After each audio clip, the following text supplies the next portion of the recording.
Hello everyone, welcome back to study chemistry by VK. आज हम class 10th chapter 5 chemical reaction and equation के बारे में पढ़ेंगे। तो आज इस वीडियो में हम जो केमिकल रिएक्शंस एंड इक्वेशंस होंगी उनका बेसिक्स के बारे में पढ़ेंगे कि उनका बेसिक्स क्या होगा, और उसके बाद हम इसको ब्रीफ में करेंगे। तो बात है यहाँ पर केमिकल रिएक्शन की। तो केमिकल रिएक्शन और जो चीज़ें होती हैं वो हम इसमें सारी करेंगे। तो इससे पहले एक बात करते हैं कि हमारी जो नेचर है उसमें काफ़ी चेंजेस होते हैं। तो जो many changes occur in nature, तो पहली बात तो ये है, तो केमिकल रिएक्शंस पढ़ने से पहले उसमें हम बात करेंगे कि जो हमारी नेचर है उसमें काफ़ी चेंजेस होते हैं। तो वो चेंजेस कौन कौन से होते हैं जो कि हम 9th क्लास में पहले पढ़ के आ चुके हैं। एक तो होते हैं फिजिकल चेंज, एक तो होंगे हमारे फिजिकल चेंज और एक होंगे हमारे केमिकल चेंज। एक होंगे हमारे केमिकल चेंज और एक होंगे हमारे फिजिकल चेंज।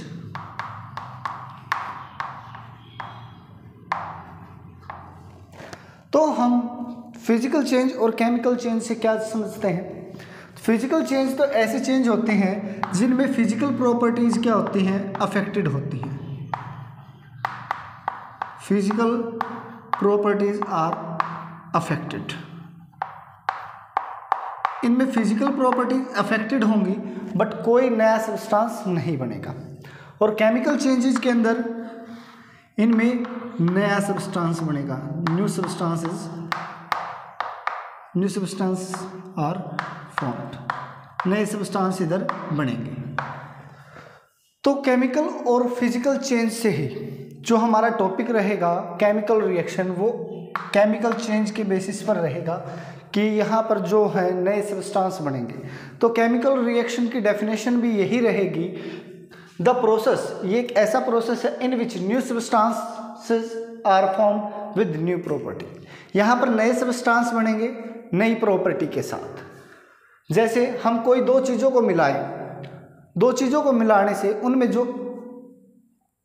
इफेक्ट पड़ेगा, जो उनमें इफेक्ट होगा और उससे नया प्रोडक्ट बनेगा। जैसे हम नॉर्मली जो हमारा एग्जाम्पल होगा उसको हम करें तो जैसे हमारे पास मिल्क है और उसमें हम बटर मिल्क मिला दें, यानी अगर हम दूध के अंदर लस्सी मिला दें तो हमारा इन द सेंस तो क्या बनेगा, हमारे पास कर्ड बनेगा। तो ये क्या है, केमिकल चेंज। और केमिकल चेंज के कारण यानी जो यहाँ पर ये रिएक्शन हुई है केमिकल्स की, उस रिएक्शन को ही हम क्या बोलेंगे, केमिकल रिएक्शन बोलेंगे। तो ये तो हो गया हमारा common example, milk pulse plus butter milk से क्या बन गई, फॉर्मेशन हुई है हमारी कर्ड की। तो ये तो हो गई हमारी केमिकल रिएक्शन। इसी तरीके से हम काफ़ी एग्जांपल्स कर सकते हैं इनके, कि कौन कौन से एग्जांपल करें। जैसे हम लेमनॉइड बनाते हैं। लेमनॉइड क्या होता है, मिक्सचर होता है एक तरीके का। उसमें हम क्या क्या मिलाते हैं, वाटर प्लस शुगर, साल्ट और नींबू यानी सिट्रिक एसिड, और उसकी फॉर्मेशन, इन सभी की हेल्प से हमारे पास क्या बनता है, लेमनॉइड बनता है। लेमनॉइड बनता है। तो ये भी हमारी क्या है, केमिकल रिएक्शन है कि हमने कुछ सब्सटेंस को मिलाया, और उसकी वजह से एक उसमें चेंज आया, वो हमारे पास एक अलग से कुछ चीज़ बन गई जिसकी प्रॉपर्टीज़ क्या है, बिल्कुल डिफरेंट है इनसे। तो हम जब केमिकल रिएक्शन करते हैं तो केमिकल रिएक्शन दो पार्ट होते हैं। तो एक तो होते हैं रिएक्टेंट और एक होते हैं प्रोडक्ट। एक तो होते हैं रिएक्टेंट और एक होते हैं प्रोडक्ट। एरोहेड से पहले होंगे रिएक्टेंट और एरोहेड के बाद में होंगे प्रोडक्ट। तो रिएक्टेंट और प्रोडक्ट क्या होते हैं, रिएक्टेंट तो वो होंगे ऐसे सब्सटेंस जो किसी केमिकल रिएक्शन के अंदर पार्ट लेते हैं। The substances which takes part in a chemical reaction, किसी भी केमिकल रिएक्शन के अंदर कोई एलिमेंट किसी भी केमिकल रिएक्शन के अंदर कोई सब्सटेंस अगर पार्ट करता है तो उसको क्या बोलते हैं हम, रिएक्टेंट। और प्रोडक्ट क्या होगा कि कोई नया सब्सटेंस परफॉर्म होता है, प्रोड्यूस होता है जब कोई रिएक्शन कंप्लीट होती है। जब ये सारी चीज़ें क्या होंगी, एक दूसरे से मिलेंगी और इनकी कोई केमिकल रिएक्शन होगी तो इनकी वजह से हमारे पास एक प्रोडक्ट बनेगा, उसको हम, और यही हमारी क्या है, केमिकल रिएक्शन। केमिकल रिएक्शन में दो पार्ट होंगे, रिएक्टेंट और प्रोडक्ट। रिएक्टेंट क्या होंगे, जो केमिकल रिएक्शन के अंदर पार्ट करेंगे, और प्रोडक्ट इस केमिकल रिएक्शन के कंप्लीट होने के बाद जो फॉर्मेशन होती है वो क्या कहलाएगी, हमारी प्रोडक्ट कहलाएगी। और एग्जाम्पल करें अगर हम, जैसे हाइड्रोजन और ऑक्सीजन को जब रिएक्शन होती है तो यहाँ से क्या बनता है, वाटर बनेगा। यहाँ से क्या बनेगा, वाटर बनेगा।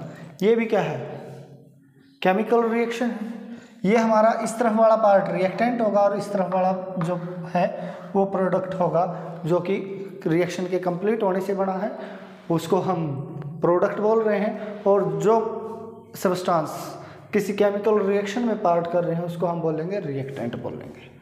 तो हमें कैसे पता लगेगा कि कोई रिएक्शन वहाँ पर हुई है या नहीं हुई है? तो केमिकल रिएक्शंस के कुछ यहाँ पर कैरेक्टरिस्टिक्स रहती हैं जिनकी हेल्प से हमें पता लगेगा कि कोई रिएक्शन हुई है या नहीं हुई है। तो एक बार इसका स्क्रीनशॉट ले लीजिए, देन हम इसकी कैरेक्टरिस्टिक्स करते हैं कि केमिकल रिएक्शन जब होती है तो वहाँ पर कौन कौन से कैरेक्टरिस्टिक्स होंगे, कौन कौन से फैक्टर हैं जो इनको अफेक्ट करते हैं, जिनसे हमें पता लगेगा कि कोई केमिकल रिएक्शन वहाँ पर पॉसिबल हुई है या नहीं हुई है। एक बार स्क्रीनशॉट ले लीजिए।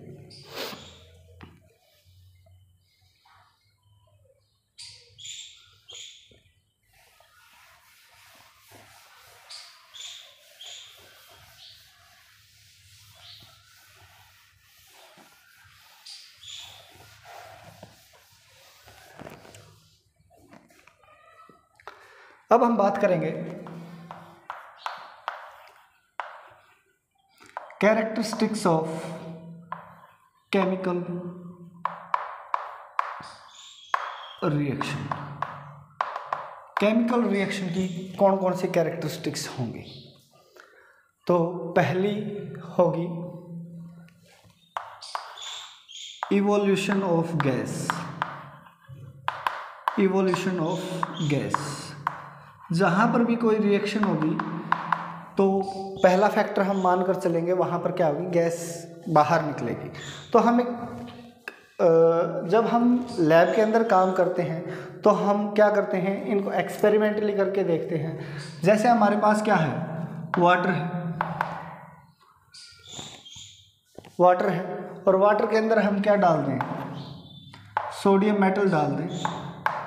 वाटर के अंदर सोडियम मेटल डाल दें, जैसे ही ये रिएक्शन होगी तो यहाँ से क्या बन जाएगा हमारे पास, एक तो बन जाएगा NaOH यानी बेस बनेगा, और यहाँ से क्या होगा, हाइड्रोजन गैस क्या होगी, बाहर निकल जाएगी। यहाँ से हाइड्रोजन गैस क्या होगी, बाहर निकलेगी। और हाइड्रोजन गैस का हमें कैसे पता लगेगा, मान लिया हमारे पास क्या है, एक बिक्कर है और बिक्कर के अंदर हमने क्या डाल दिया, वाटर डाल रखा है, और उसके अंदर सोडियम मेटल डाल दिया। तो सोडियम मेटल डालते हैं तो वहाँ से गैस बाहर निकलेगी, और गैस बाहर निकलेगी तो हम क्या करेंगे, एक मैच स्टिक को जलाकर इसके पास ले जाएंगे। तो जैसे ही गैस के पास ले जाएंगे तो वहाँ से क्या आएगी, पॉप साउंड के साथ पॉप की साउंड आएगी, दैट मीन वो क्या है, गैस होगी। इसी तरीके से अगर हम जिंक मेटल को किसके अंदर डालें, HCl के अंदर डालें, तो यहाँ से हमारे पास बनेगा एक तो जिंक क्लोराइड और एक हाइड्रोजन गैस।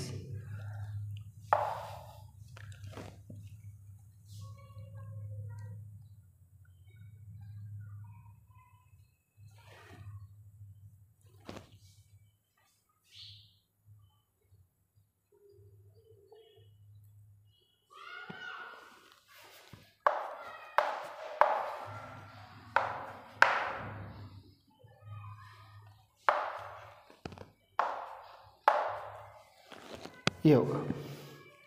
ये भी हम बाद में करेंगे कि हम ये क्या कर रहे हैं।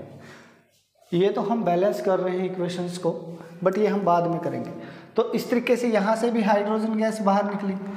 हाइड्रोजन गैस को हम देख सकते हैं, जैसे ही हम उसके पास मैच स्टिक लेकर जाएंगे तो वहाँ पर क्या होगा, पॉप की साउंड आएगी। तो ये तो था इवोल्यूशन ऑफ गैस। सेकंड जो होगा हमारा वो होगा change in colour. Change in colour यानी यहाँ पर कलर भी क्या होगा, चेंज होगा। जैसे हमारे पास इधर क्या बना है, NaOH बना है, और NaOH के अंदर हम क्या डाल दें, फिनोल्फ्थलीन इंडिकेटर डाल दें। तो फिनोल्फ्थलीन इंडिकेटर डालते ही ये कैसा हो जाएगा, पिंक कलर का हो जाएगा। क्योंकि जब हम फिनोल्फ्थलीन इंडिकेटर किसके अंदर डालते हैं, बेस के अंदर डालते हैं, तो वहाँ पर क्या हो जाएगा, कलर चेंज। और कलर चेंज होना भी क्या है, केमिकल रिएक्शन का ही क्या है, कैरेक्टरिस्टिक्स है। या NaOH के यानी बेस के अंदर अगर हम और कोई भी डाल दें, मिथाइल ऑरेंज डाल दें, मिथाइल ऑरेंज डालेंगे तो येलो कलर आएगा। किसी एसिड के अंदर मिथाइल ऑरेंज डालेंगे तो रेड कलर आ जाएगा। बट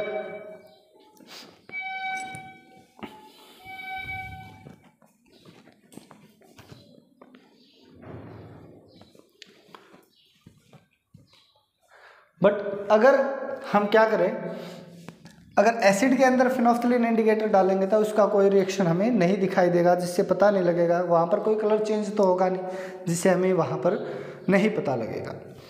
वहाँ रिएक्शन तो होगी बट इतना नहीं, क्योंकि हम क्या कर रहे हैं, कलर चेंज की प्रॉपर्टी कर रहे हैं, तो कलर चेंज होगा इधर। अब थर्ड प्रॉपर्टी अगर हम करें, थर्ड कैरेक्टरिस्टिक्स अगर हम करें, change in temperature. Change in temperature, temperature में क्या होगा, चेंज होगा। टेम्परेचर में क्या होगा, चेंज होगा।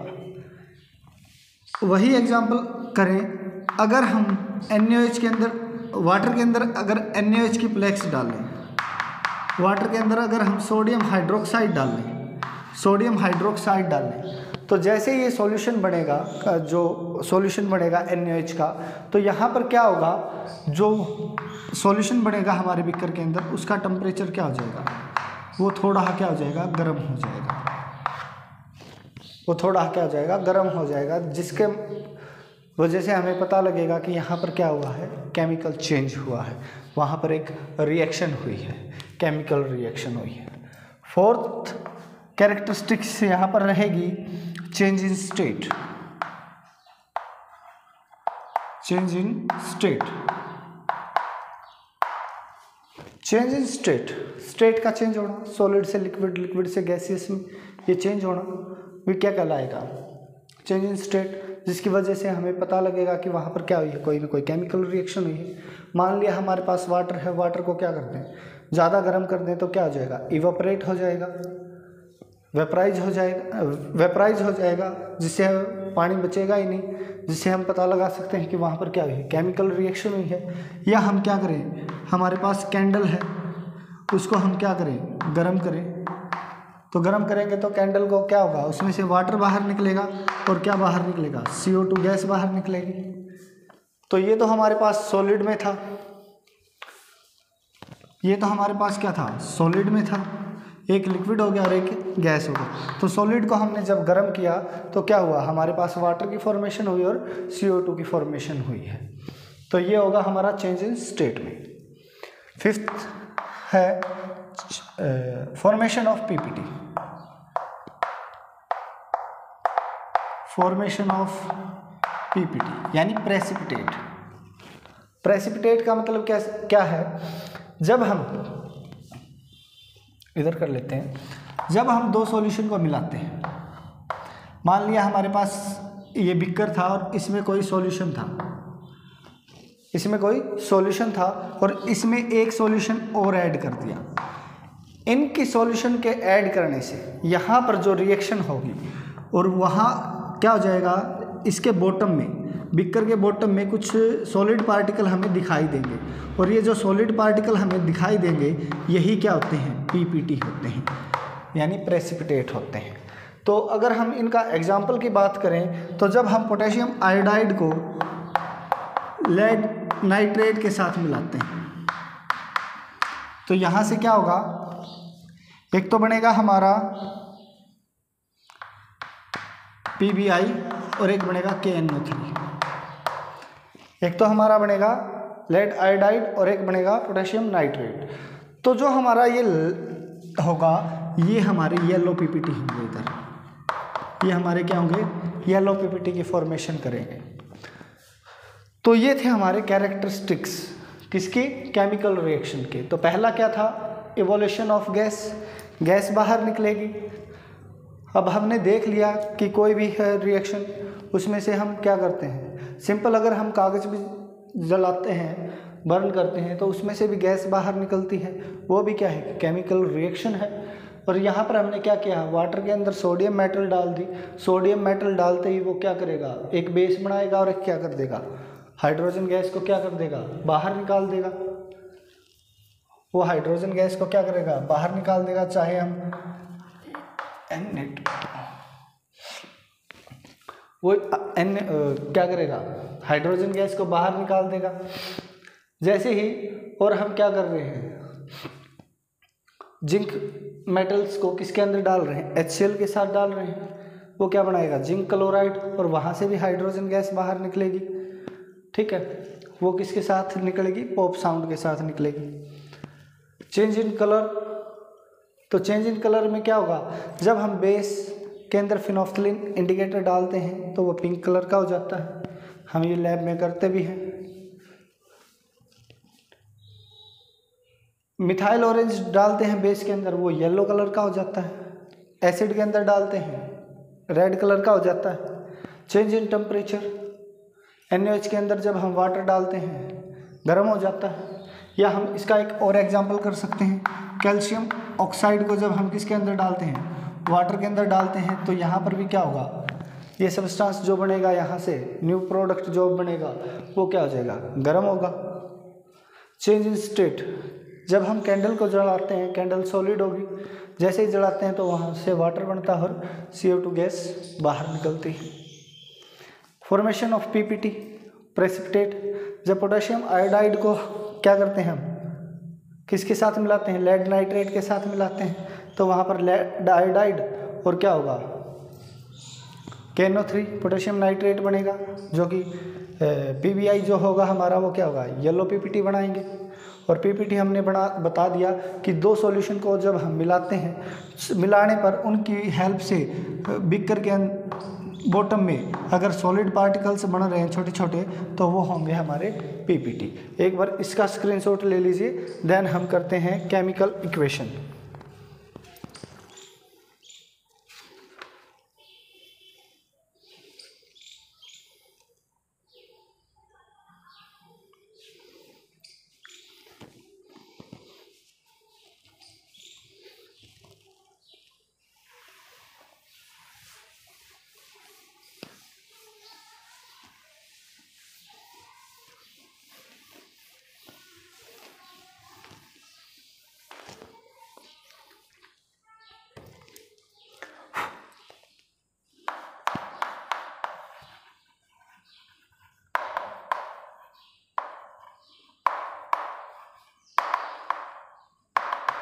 केमिकल इक्वेशन की बात करेंगे अब।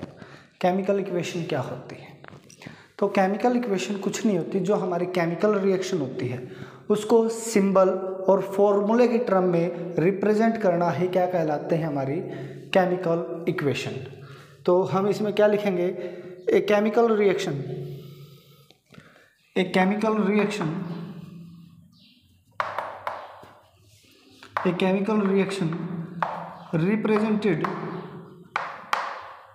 a chemical reaction represented by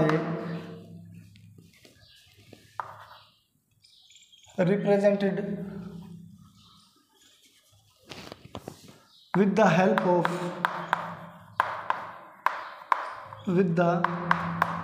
help of symbols, with the help of symbols and formulae is known as chemical equation, is known as chemical equation।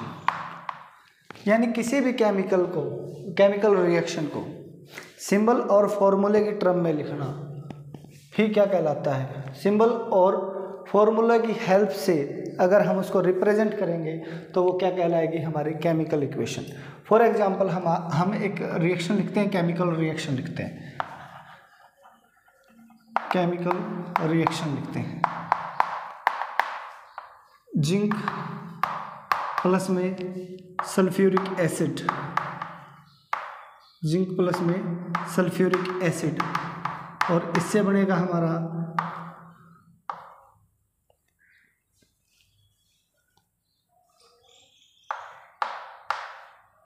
Zinc sulphate, इससे हमारा बनेगा जिंक सल्फेट प्लस में hydrogen gas, plus में hydrogen, plus में hydrogen. ये हमारी है chemical reaction, ये हमारी थी केमिकल रिएक्शन। अब इसी केमिकल रिएक्शन को सिंबल और फॉर्मूले की टर्म में अगर हम लिख देंगे तो वो हमारी क्या हो जाएगी? केमिकल इक्वेशन हो जाएगी। तो यहाँ पर हम लिख रहे हैं केमिकल इक्वेशन। तो जिंक का सिंबल होता है Zn, H2S, सल्फ्यूरिक एसिड का फॉर्मूला होता है भाई H2SO4, और जब इनकी केमिकल रिएक्शन होगी तो ये बनेगा जिंक सल्फेट, यानी ZnSO4 प्लस में H2 यानी हाइड्रोजन। तो ये हमारी हो जाएगी केमिकल इक्वेशन, ये हो जाएगी हमारी केमिकल इक्वेशन। यानी किसी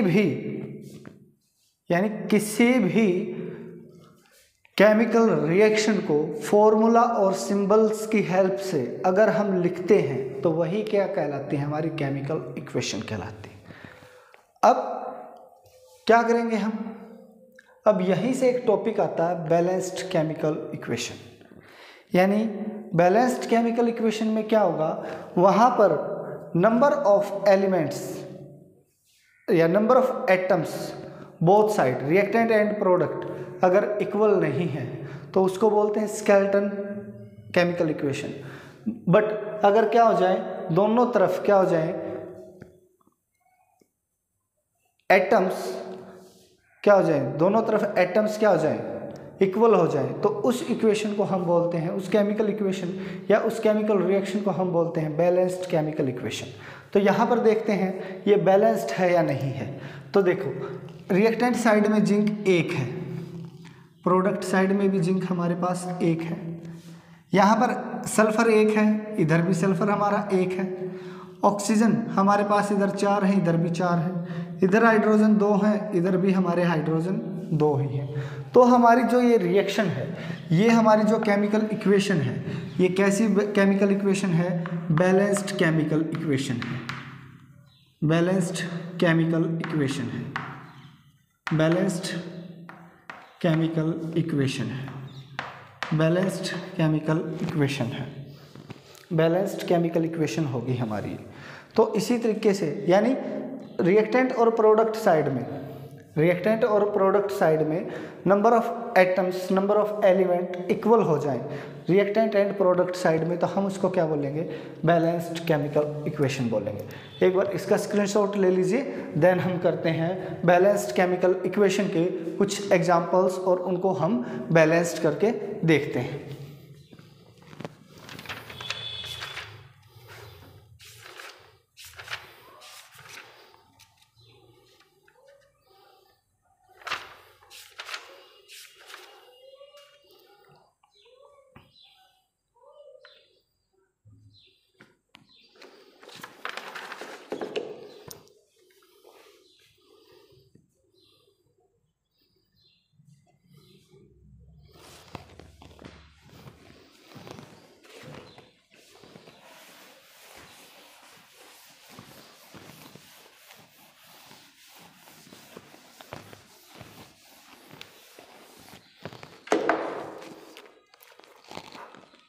अब हम एग्जांपल करते हैं बैलेंस करने के लिए। तो हम ये यहाँ पर ले लेते हैं, हमारे पास सोडियम है और क्या है, ऑक्सीजन है। और इसकी रिएक्शन होकर हमारे पास बना है Na2O। तो इस रिएक्शन को हम बैलेंस करेंगे। इस रिएक्शन को हम बैलेंस करेंगे तो एक बार क्या करेंगे, जो हमारे पास इसको सॉल्व हम दूसरे तरीके से करेंगे। इधर हमारे पास क्या लिख लेते हैं, इधर हमारे पास रिएक्टेंट है और इधर हमारे पास क्या है, प्रोडक्ट है। तो हम पहले ये देखेंगे कि हमारे पास रिएक्टेंट में कौन कौन से एलिमेंट है। तो रिएक्टेंट में हमारे पास सोडियम है और एक है ऑक्सीजन। रिएक्टेंट साइड में सोडियम एक है और ऑक्सीजन कितनी है, 2। इसी तरीके से हम प्रोडक्ट साइड में भी देख लेंगे कि हमारे पास कौन कौन से एलिमेंट हैं। तो इधर सोडियम है और ऑक्सीजन है। सोडियम इधर 2 है और ऑक्सीजन इधर क्या है, 1। तो हम क्या करेंगे, जब भी हमारे पास ऑक्सीजन और हाइड्रोजन किसी भी केमिकल रिएक्शन के अंदर, किसी भी केमिकल इक्वेशन के अंदर अगर हमारे पास ऑक्सीजन और हाइड्रोजन से अलग एलिमेंट है तो हम कोशिश करेंगे कि पहले उसको बैलेंस करें। ऑक्सीजन और हाइड्रोजन अपने आप बैलेंस होते चले जाएंगे। बट अगर हाइड्रोजन और ऑक्सीजन है तो उनका केस अलग रहेगा। तो पहले यहाँ पर हम इधर रिएक्टेंट में सोडियम 1 है, इधर 2 है। तो इधर 2 करने के लिए मैं क्या करूँगा, इसको 2 से मल्टीप्लाई कर दें तो तभी तो ये 2 होंगे। तो यहाँ पर इसके 2 से हम क्या कर देंगे, मल्टीप्लाई। तो यहाँ पर हमारा सोडियम क्या हो चुका है, बैलेंस हो चुका है। यहाँ पर तो सोडियम बैलेंस हो चुका है, बट ऑक्सीजन इधर 2 है, इधर 1 है। इधर ऑक्सीजन 2 है और इधर क्या है, 1। तो इधर भी तो 2 करने पड़ेंगे। तो 2 करेंगे तो ये हो जाएगा 2। तो ऑक्सीजन इधर हमारे पास कितने होंगे, 2, और सोडियम कितने होंगे, 4। तो सोडियम को 4 करने के लिए हम क्या करेंगे, इसको 4 से मल्टीप्लाई करेंगे, ना कि 2 से। तो जब हम रिएक्शंस को बार बार करेंगे तो वहाँ पर हमें अपने आप पता लग जाएगा कि हमें क्या करना है और क्या नहीं। और अगर इस तरीके से हम लिखकर करेंगे, इस तरीके से हम पार्ट में करेंगे तो हमारी गलती होने का बहुत रेयर चांस रह जाएगा। इससे हम इजीली किसी भी रिएक्शंस को क्या कर सकते हैं, कंप्लीट कर सकते हैं। और एग्जांपल करते हैं, हमारे पास है H2O2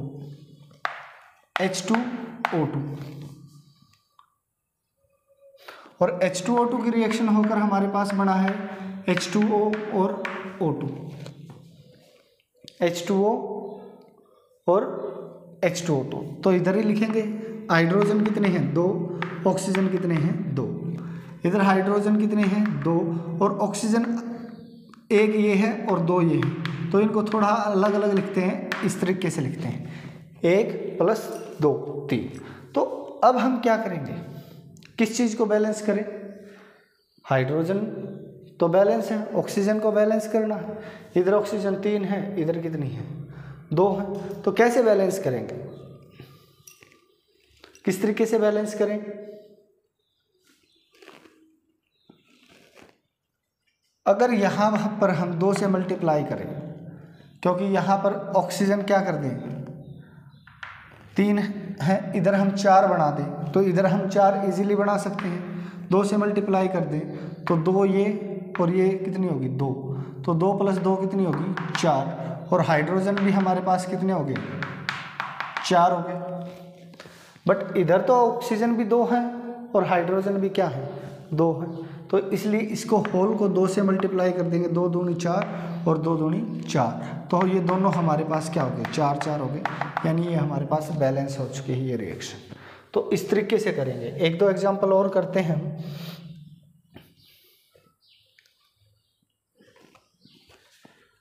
आयरन और ऑक्सीजन, आयरन प्लस ऑक्सीजन की हेल्प से बना Fe2O3। इधर आयरन कितना है, 1 है, इधर ऑक्सीजन कितने हैं, 2। इधर आयरन 2 और इधर ऑक्सीजन 3। ये तो इसको कैसे बैलेंस करेंगे, यानी इधर आयरन हमें कितने करने पड़ेंगे, 2, और इधर ऑक्सीजन कितने हैं, 3, और इधर ऑक्सीजन कितने हैं, 2। तो दोनों को बैलेंस करने के लिए इसको तो क्या करेंगे हम, 3 से मल्टीप्लाई कर दें, और इसको कितने से मल्टीप्लाई कर दें, 2 से। तो ये 6 हो जाएंगे, ये भी 6। तो इसको 2 से मल्टीप्लाई कर दें और इसको 3 से। तो ऑक्सीजन तो हो गया हमारे दोनों तरफ 6 6, बट आयरन इधर कितने हो गए 4, तो यहाँ पर क्या करेंगे, इसको 4 से मल्टीप्लाई कर देंगे तो ये हमारी होगी केमिकल इक्वेशन जो कि बैलेंस्ड होगी। अब कुछ एग्जांपल्स हमने करवा दिए हैं। अगर यहाँ पर जैसे बच्चों आप सोल्व करते हो और आपसे कोई केमिकल इक्वेशन ये बैलेंस्ड नहीं होती, तो आप उस केमिकल रिएक्शन को, केमिकल इक्वेशन को आप कमेंट कर दीजिए, उसका स्क्रीनशॉट लेकर, उसकी पिक लेकर आप भेज दीजिए, हम उसको नेक्स्ट वीडियो में सोल्व करवा देंगे। अगर यहाँ पर कोई आपको प्रॉब्लम आ रही है या इस चैप्टर से रिलेटेड कोई भी प्रॉब्लम है तो आप उसको कमेंट बॉक्स में कमेंट कर दीजिएगा। इसका जो बाकी पार्ट है वो हम नेक्स्ट वीडियो में करेंगे, जिसमें इसके केमिकल रिएक्शंस के जो टाइप हैं वो क्या क्या होंगे, जैसे कॉम्बिनेशन रिएक्शन है, डिस्प्लेसमेंट रिएक्शन है, इनके बारे में हम नेक्स्ट वीडियो में करेंगे। और इस वीडियो में इतना ही। Thank you for watching this video.